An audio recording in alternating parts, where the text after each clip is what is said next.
नमस्कार। साहित्य तक के बुक कैफे के एक दिन एक किताब कार्यक्रम में मैं जयप्रकाश पांडे आपका स्वागत करता हूं और आज मैं केशव चतुर्वेदी के उपन्यास अजायब घर के साथ उपस्थित हूं। केशव चतुर्वेदी का जन्म जो है वो प्रयागराज में इलाहाबाद के नज़दीक दारागंज मोहल्ले में हुआ।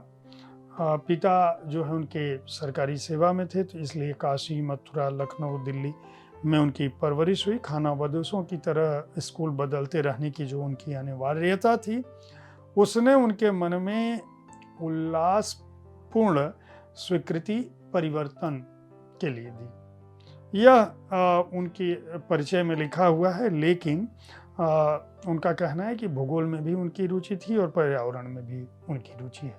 2 दशक से अधिक समय से प्रिंट, टेलीविज़न, रेडियो और ऑनलाइन पत्रकारिता करने के बाद वो संचार सलाहकार की भूमिका के रूप में कई सरकारी संस्थानों से जुड़े रहे। नेशनल जियोग्राफिक चैनल के लिए लगभग 500 से अधिक वृत्तचित्रों का उन्होंने अंग्रेजी से हिंदी में अनुवाद किया है। एक यात्रा वृतांत जो है टेढ़े मेढ़े रास्ते प्रकाशित हो चुका है पॉडकास्ट की शक्ल में, और अजायब घर उनका पहला उपन्यास। अजायब घर उपन्यास पर चर्चा करने से पहले मैं यह बता दूं कि केशव चतुर्वेदी ने जिस तरह की सहज सरस भाषा में इस उपन्यास को लिखा है और इस उपन्यास के माध्यम से 4 पीढ़ियों को एक ऐसे हवेली में, महलनुमा घर में समेटा है जिसकी दीवारें जर्जर हो चुकी हैं, लेकिन जिससे जुड़ी कथाएं, किस्से आज भी उस मोहल्ले में व्याप्त हैं। लगभग 100 वर्षों के 1000 से अधिक उतार चढ़ाव जो 4 पीढ़ियों में बटे हैं, वो उस घर की चारदीवारी में बंद हैं, और घर की चारदीवारी में जर्जर दरवाजों से ही बंद नहीं है, बल्कि घर के लोगों की जुबान पे भी उनका उल्लेख किस्से कहानियों की तरह आता है। ईंट, लकड़ी, गारा, चूना से बना यह जो घरौदा है, जिसमें कहानियां, किस्से, किंवदंतियां इस तरह विकसित हुई कि वह घर अजायब घर के रूप में बदल गया। केशव चतुर्वेदी इस उपन्यास को लिखने से पहले अपनी प्रस्तावना में यह कहते हैं कि 19वीं 20वीं शताब्दी का जो समय है वो व्यापक बदलाव का समय है। ऐसे समय में मनुष्य समाज जो है वह विज्ञान, राजनीति, राष्ट्र की परिकल्पना, तकनीक और सामाजिक संरचना, अर्थव्यवस्था और अर्थ का विस्तार, सामाजिक नैतिक मूल्य, हर जगह बदलाव हो गया। ऐसे समय में जो घर है वो घर जैसी इकाई, परिवार जैसी इकाई समाज में, गांव में, शहर में, कस्बे में किस रूप में जिंदा है। उनका कहना है कि इस घर की कहानी के बहाने वो भारत के बदलते गांव की, भारत के बदलते घरौंदे की, भारत के बदलते समाज की और टूटते परिवारों की कहानी कहने की कोशिश कर रहे हैं। उस कहानी को जहां अजायब घर केवल एक घर नहीं है, बल्कि टूटती परंपरा, टूटते विश्वासों, टूटते मूल्यों का एक कथानक बन जाता है। उनका कहना है कि ये घर, जिस घर की बात वो करते हैं, वो न शहर में है न गांव में है। इसके बाद बाढ़ से बचने के लिए शहर के एक छोर पर जहां बांध बनाया गया था, जहां शहर की सीमा खींच दी गई थी, प्रकृति शून्यता जहां नहीं थी, भीड़ खाली जगह बर्दाश्त नहीं करती है, इसलिए उस कोने में जो कस्बे बस रहे थे, सैकड़ों साल पहले बांध के साथ उसके ऊंचे हिस्से पर जहां से कछार की ढलान शुरू होती है, उस घर का निर्माण हुआ था। उस घर में रहने वाले लोग कौन थे? उस घर में रहने वाले परिवार के सदस्य कैसे थे?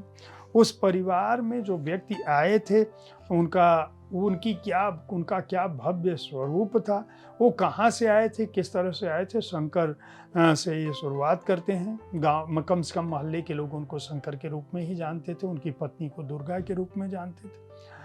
किस तरह से वो तंत्र साधना के लिए कामरूप कामाख्या गए, वहाँ से उन्होंने अपनी पहचान छुपाकर, बचपन में जिस तरह से वो शंकर पैदा हुए, गरीबी का समय था, कुछ पढ़ाई लिखाई की, उसके बाद बहुत तेज़ थे, वहाँ से वो भाग जाते हैं, भागने के बाद फिर वापस आते हैं। उस पढ़ाई लिखाई के दौरान क्या होता है, फिर उनकी शादी होती है, किस तरह से वो सरकारी नौकरी में जाते हैं, अंग्रेज़ों से एक दिन अदावत होने के बाद किस तरह से वो छोड़ते हैं, फिर अनुवाद का काम लेते हैं, पैसे कमाते हैं, और उस पैसा कमाने के बाद किस तरह से इस घर का निर्माण होता है, उस घर में बच्चे पैदा होते हैं, उन बच्चों के भी बच्चे होते हैं, उन बच्चों के संस्कार किस तरह के होते हैं, वे बच्चे किस तरह से, उन बच्चों में अलग अलग प्रवृत्ति के बच्चे डेवलप होते हैं। वहाँ जो बहुएं आती हैं वो किस तरह की होती हैं, जो दुर्गा नाम की जो उनकी पत्नी होती है शंकर की, वो किस तरह से होती हैं। शंकर किस तरह से एक दिन अपनी ये हवेली नुमा घर जो है छोड़कर कहीं और चले जाते हैं, किस तरह से उस घर में सरकारी एक बहू आती है, छोटी बहू, मझली बहू, जो शहर से आती है, सरकारी मैंने कहा लेकिन वो शहरी बहू होती है, और वो किस तरह से अपने जीवन में बदलाव लाने की कोशिश करती है। एक तरह से जो कथानक है, इतनी छोटी सी कहानी है, लेकिन केशव चतुर्वेदी ने जिस तरह से उसको अपनी भाषा दी है, अपने शब्द दिए हैं, अपनी भावनाएं दी हैं, वह इस उपन्यास को कम से कम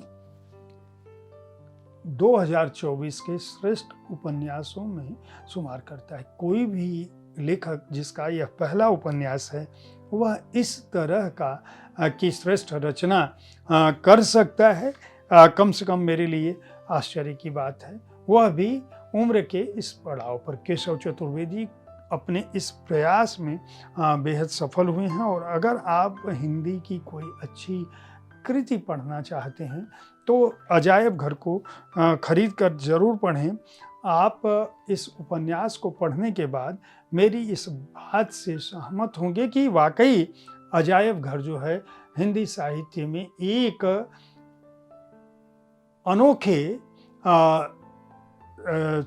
अनोखे उपन्यास के रूप में स्थापित होने के योग्य है।